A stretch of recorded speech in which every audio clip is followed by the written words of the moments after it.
Hi friends, ಎಲ್ಲರೂ ಹೇಗಿದ್ದೀರಾ? ನಾನು ಕೂಡ ಚೆನ್ನಾಗಿದ್ದೀನಿ. ಐ ಹೋಪ್ ನೀವೆಲ್ಲರೂ ಕೂಡ ಚೆನ್ನಾಗಿದ್ದೀರಾ ಅಂತ ಭಾವಿಸ್ತೀನಿ. ಇವತ್ತಿನ ವಿಡಿಯೋ ಏನಂತ ಹೇಳಿ ನಿಮ್ಗೆ ಈಗಾಗಲೇ ಗೊತ್ತಿರ್ತೈತಿ.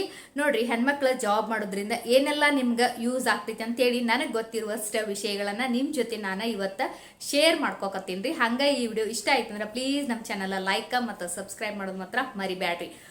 ಮೊದಲೇನು ಏನಪ್ಪಾ ಅಂತಂದ್ರೆ, ಜಾಬ್ ಮಾಡಕ್ ಹೊಂಟ್ರಿ ಅಂದ್ರೆ ನಿಮ್ಗೆ ರೆಸ್ಪೆಕ್ಟ್ ಸಿಗ್ತೈತಿ. ಫಸ್ಟ್ ಹೇಳ್ಬೇಕಂದ್ರೆ ರೆಸ್ಪೆಕ್ಟ್. ಮನೇಲಿ ಇರುವಂತ ಎಲ್ಲಾ ಸದಸ್ಯರು ಕೂಡ ನಿಮ್ಗೆ ರೆಸ್ಪೆಕ್ಟ್ ಕೊಡ್ತಾರ. ಹೊರಗಡೆ ಆಗಿರ್ಬಹುದು ಅಥವಾ ರಿಲೇಷನ್ ಆಗಿರ್ಬಹುದು ಅಥವಾ ನೀವು ಎಲ್ಲೇ ಊರಿಗೆ ಹೋದ್ರು ಕೂಡ ನಿಮ್ದೇ ಆದಂತ ಒಂದು ರೆಸ್ಪೆಕ್ಟ್ ಅನ್ನೋದು ನಿಮ್ಗೆ ಸಿಗ್ತೈತಿ.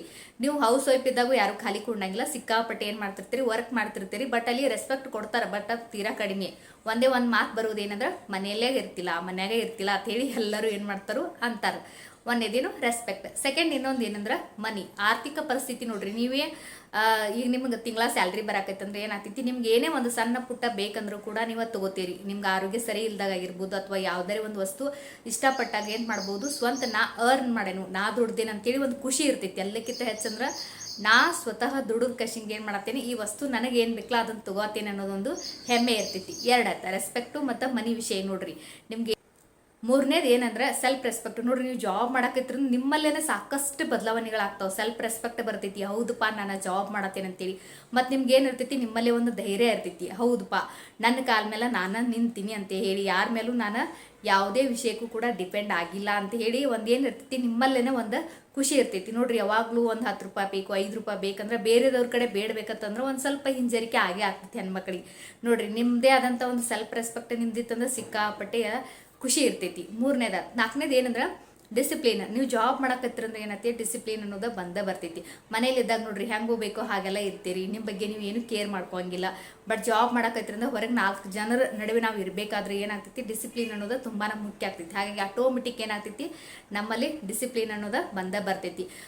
ಐದನೇದು, ನೀವೊಂದು ಬ್ಯೂಟಿ ಮತ್ತು ಆರೋಗ್ಯ ಬಗ್ಗೆ ಕೇರ್ ಮಾಡ್ಕೋತೀರಿ. ನೋಡ್ರಿ, ಬ್ಯೂಟಿ ಮನೇಲಿ ಹೆಂಗೆ ಬೇಕು ಹಂಗೆಲ್ಲ ಇದ್ಬಿಡ್ತೀರಿ. ಯಾವುದೋ ಒಂದು ಡ್ರೆಸ್ ಹಾಕೊಂಡು ಹೇಗೋ ಇರ್ತೀರಿ. ಬಟ್ ಹೊರಗಡೆ 4 ಜನ ನಿಮ್ಮನ್ನು ನೋಡ್ತಾರಂದ್ರೆ ನೀವೇನು ಮಾಡ್ತೀರಿ, ನಿಮ್ಮ ಬಗ್ಗೆ ನೀವು ಕೇರ್ ಮಾಡ್ತೀರಿ.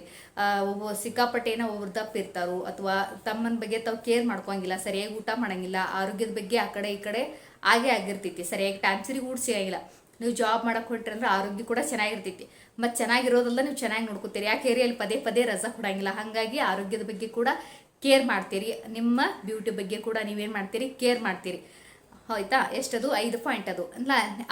ಆರನೇದು ಇನ್ನೊಂದು ಏನಂದ್ರೆ, ನಿಮ್ಗೆ ನೋಡ್ರಿ, ಮನೆಯಲ್ಲಿ ಖಾಲಿ ಇದ್ದಾಗೆಲ್ಲ ಎಷ್ಟೋ ಕೆಲಸ ಮಾಡಿ ಖಾಲಿ ಕೂತಾಗೆ ಅಂತ ಸಿಕ್ಕಾಪಟ್ಟೆ ಏನು ಮಾಡಪ್ಪ ಅಂತೀರಿ, ಅವ್ರಿಗೆ ಕಾಲ್ ಮಾಡಿ ಇವ್ರಿಗೆ ಕಾಲ್ ಮಾಡಿ, ಅವ್ರೇನು ಹೇರು ಇವ್ರೇನು ಹೇರು ಅಥವಾ ವಿಡಿಯೋಗಳನ್ನ ಸಿಕ್ಕಾಪಟ್ಟೆ ನೋಡ್ಕೋತ ಎಲ್ಲ ಸಿಕ್ಕಾಪಟ್ಟೆ ಟೈಮ್ ವೇಸ್ಟ್ ಮಾಡಿ ಮತ್ತೇನಾಗ್ತೈತಿ ಅಂದ್ರೆ ಮೈಂಡ್ ಸಿಕ್ಕಾಪಟ್ಟೆ ಬಿಜಿ ಇರ್ತೈತಿ. ನೀವು ಖುಷಿಯಾಗಿರಂಗಿಲ್ಲ.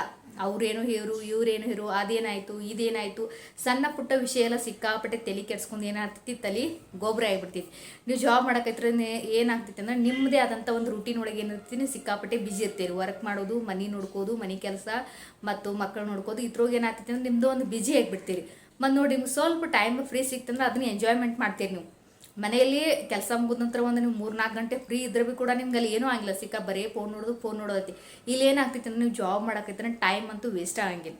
6ನೇ ಪಾಯಿಂಟ್, ಟೈಮ್ ವೇಸ್ಟ್ ಆಗಂಗಿಲ್ಲ. ನೀವೇನು ಮಾಡ್ತೀರಿ, ಟೈಮ್ ಉಳಿತಂದ್ರೆ ಸಾಕು. ಏನು ಮಾಡ್ಕೋಬೇಕು, ಏನೇನು ಕೆಲಸ ಅದಾವೆ, ಮನೆ ಕೆಲಸ ಏನೈತಿ, ನಾಳೆ ನೀವು ಹೋಗೋ ಜಾಬ್ಗೆ ಅದ್ರ ಬಗ್ಗೆ ಪ್ರಿಪೇರ್ ಆಗಿರ್ಬೋದು. ಅಂದ್ರೆ 1 by 1 ಎಲ್ಲ ನಿಮ್ಮ ತಲೆಗೆ ಏನೈತಿ ಅಂದ್ರೆ, ಟೈಮ್ ಇತ್ತಂದ್ರೆ ಅದ್ರ ಬಗ್ಗೆ ಜಾಸ್ತಿ ಫೋಕಸ್ ಮಾಡ್ತೀರಿ. ಒಟ್ಟು ಟೈಮ್ ಏನೋ ವೇಸ್ಟ್ ಮಾಡಂಗಿಲ್ಲ. ಮತ್ತು ಸ್ವಲ್ಪ ಟೈಮ್ದಾಗಿದ್ದಾಗ ನಿಮ್ಮ ಖುಷಿಯಾಗಿರ್ಬೇಕಾದ್ರೆ ಏನೇನು ಮಾಡ್ಬೇಕು, ಎಲ್ಲಿ ಹೊರಗೆ ಹೋಗೋದಾಗಿರ್ಬೋದು, ಶಾಪಿಂಗ್ ಆಗಿರ್ಬೋದು, ಆ ಟೈಮ್ದಾಗ ನೀವು ಮಾಡ್ತೀರಿ. ನಿಮ್ಮಲ್ಲಿ ಖುಷಿ ಅನ್ನೋದು ಕೂಡ ಇದ್ದೇ ಇರ್ತೈತಿ. ಇನ್ನೊಂದು ಏನಪ್ಪ ಅಂತಂದ್ರೆ, ನಿಮಗೆ ನೋಡ್ರಿ, ನಾಲೆಜ್ ಮನೆಯಾಗಿದ್ದಾಗ ಇರೋದ ಬೇರೆ. ಯಾಕಂದ್ರೆ 4 ಗೋಡೆ ಮಧ್ಯೆನೇ ಇರ್ತೀರಿ. ನಾಲೆಜ್ ಏನು ಜಾಸ್ತಿ ಇರಂಗಿಲ್ಲ. ನೋಡ್ರಿ, ಎಷ್ಟೋ ಜನ ಕಲ್ತಿರ್ತಾರೆ, ಮನ್ಯಾಗ ಇದ್ಬಿಡ್ತಾರು. ಬಟ್ ಏನಾಗ್ಬಿಡ್ತೈತಿ, ನಿಮ್ಗೆ ಇರುವಂಥ ನಾಲೆಜ್ ಅಲ್ಲೇ ಕೂತ್ ಬಿಡ್ತೈತಿ. ನೀವು ಹೊರಗಡೆ ಹೋದ್ರಿಂದ ನೋಡು, ನಿಮ್ಮ ನಾಲೆಜ್ ಕೂಡ ಜಾಸ್ತಿ ಆಗ್ತೈತಿ, ವಿಚಾರಗಳು ಕೂಡ ಜಾಸ್ತಿ ಆಗ್ತೈತಿ. ಮತ್ತು ಇನ್ನೊಂದು ಏನಂದ್ರೆ ಅಂಡರ್ಸ್ಟ್ಯಾಂಡಿಂಗ್ ಇನ್ನೂ ಜಾಸ್ತಿ. ಮನೇಲಿದ್ದಾಗ ಕೂಡ ಇರ್ತೈತಿ. ಬಟ್ ನೀವು ಹೊರಗಡೆ ಜಾಬ್ ಮಾಡಕತ್ತೀರಿ ಅಂದ್ರೆ ಅಂಡರ್ಸ್ಟ್ಯಾಂಡಿಂಗ್ ಅನ್ನೋದು ಜಾಸ್ತಿ ನಿಮ್ಮಲ್ಲೇ ಬಂದ್ಬಿಡ್ತೈತಿ ಆಟೋಮೆಟಿಕ್. ಯಾಕಂದ್ರೆ ಹೊರಗಡೆ ಒಂದೇ ಥರ ಇರಂಗಿಲ್ಲ, ನಾನಾ ಥರ ಜನ ಇರ್ತಾರೋ, ಎಲ್ಲರದು ಸ್ವಭಾವ ಬೇರೆ ಬೇರೆ ಇರ್ತೈತಿ. ಅಲ್ಲಿ ನೀವು ಅವ್ರನ್ನ ಯಾವ ಥರ ಹ್ಯಾಂಡಲ್ ಮಾಡಬೇಕು ಅನ್ನೋದು ಕೂಡ ನೀವು ಕಲಿತೀರಿ. ಮನೆಯಲ್ಲಿ 4 ಜನ ಹ್ಯಾಂಡಲ್ ಮಾಡೋದು ಬೇರೆ, ನೀವು ಜಾಬ್ ಮಾಡೋಲ್ಲಿ ಇರುವಂಥ ಅಲ್ಲಿ ಜನರನ್ನ ಹ್ಯಾಂಡಲ್ ಮಾಡೋದು ಬೇರೆ. ಅದನ್ನು ಕೂಡ ನೀವೇನು ಮಾಡ್ತೀರಿ, ಕಲಿತೀರಿ. ನೋಡ್ರಿ ಸಾಕಷ್ಟು ವಿಷಯಗಳನ್ನ ಹೊರಗಡೆ ಇದ್ದಾಗ ನಾವಂತೂ ಸಾಕಷ್ಟು ವಿಷಯಗಳನ್ನ ಕಲಿತೀವಿ. ಪ್ರತಿಯೊಬ್ಬೊಬ್ಬ ವ್ಯಕ್ತಿಯಿಂದ ಕೂಡ ನಾವು ಸಾಕಷ್ಟು ವಿಷಯಗಳನ್ನ ತಿಳ್ಕೊತೇವಿ. ಅಯ್ಯೋ ನಮ್ದೇ ಕಷ್ಟ ಇದೆ, ನಮಗೆ ಸಮಸ್ಯೆ ಸಾಕಷ್ಟು ಅದಾವು ಅಂತ ಹೇಳಿ ನಾವೇನು ಮಾಡ್ತೇವೆ, ಮನ್ಯಾಗ ಕುತ್ಕೊಂಡು ನಮ್ಗೆ ಎಲ್ಲದೆಲ್ಲ ದೇವ್ರ ಕಷ್ಟ ಕೊಡತ್ತಾರ ಅಂತ ಹೇಳಿ ಅನ್ಕೋತೇವೆ. ಬಟ್ ನಾವು ಹೊರಗಡೆ ಹೋದಾಗ 4 ಜನರ ಜೊತೆ ನಾವು ಏನು ಬೆರಿತೀವಲ್ಲ, ಅವ್ರ ಕಷ್ಟಗಳನ್ನ ಕೇಳಿದಾಗ ನಮ್ಗೇನು ಅನಿಸ್ತೈತಿ, ನಮ್ದು ಕಷ್ಟ ಏನೂ ಅಲ್ಲ ಅವ್ರ ನಡುವೆ.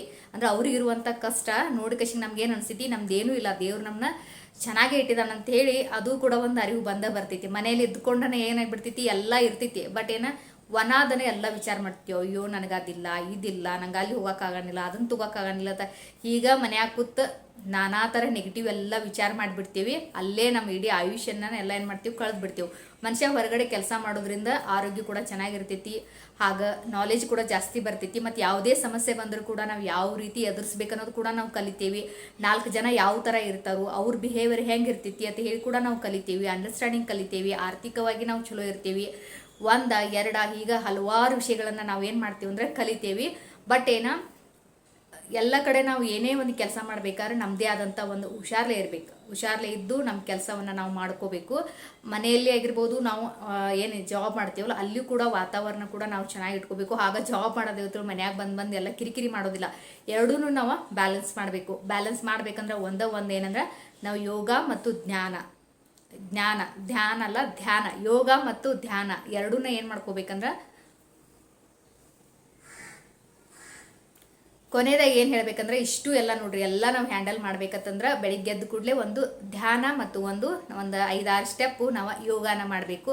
ಇಷ್ಟು ಮಾಡಿಬಿಟ್ರಂದ್ರೆ ಆರಾಮ್ಸೆ ನಿಮ್ಗೆ ಎಷ್ಟೇ ಕೆಲಸ ಮಾಡಿದ್ರು ಕೂಡ ಏನೂ ಅನ್ಸಂಗಿಲ್ಲ.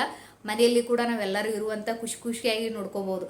ಇಲ್ಲ ನಾವು ಜಾಬ್ ಮಾಡೋದು ಹೇಳ್ತೀವಿ, ಮನ್ಯಾಗ ಬಂದು ಕಿರಿಕಿರಿ ಮಾಡೋದಂದ್ರೆ ನೀವು ಜಾಬ್ ಹೋಗ್ಬೇಡ, ಮನ್ಯಾಗ ಕೂಡ್ರತ್ತಂತಾರು. ಬಟ್ ನನ್ನ ಒಂದು ಪ್ರಕಾರ ಏನಂದ್ರೆ ಜಾಬ್ ಮಾಡೋದ್ರಿಂದ ಹೆಣ್ಮಕ್ಳಿಗೆ ಸೆಲ್ಫ್ ರೆಸ್ಪೆಕ್ಟ್ ಅನ್ನೋದು ಬರ್ತೈತಿ. ಮತ್ತು ಹೆಣ್ಮಕ್ಳು ಸಿಕ್ಕಾಪಟ್ಟೆ ಸ್ಟ್ರಾಂಗ್ ಆಗ್ತಾರು. ಇಷ್ಟು ನೋಡ್ರಿ, ನಮ್ಮ ಮಕ್ಕಳು ಕೂಡ ನಮ್ಗೆ ಏನು ಬೇಕಾದ್ ನಾವು ಕೂಡ ಕೊಡಿಸ್ಬೋದು ಅನ್ನೋದೊಂದು ಧೈರ್ಯ ಇದ್ದೇ ಇರ್ತೈತಿ.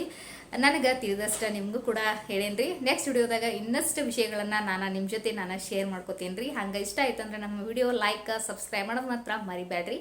ಎಲ್ರಿಗೂ ಬಾಯ್.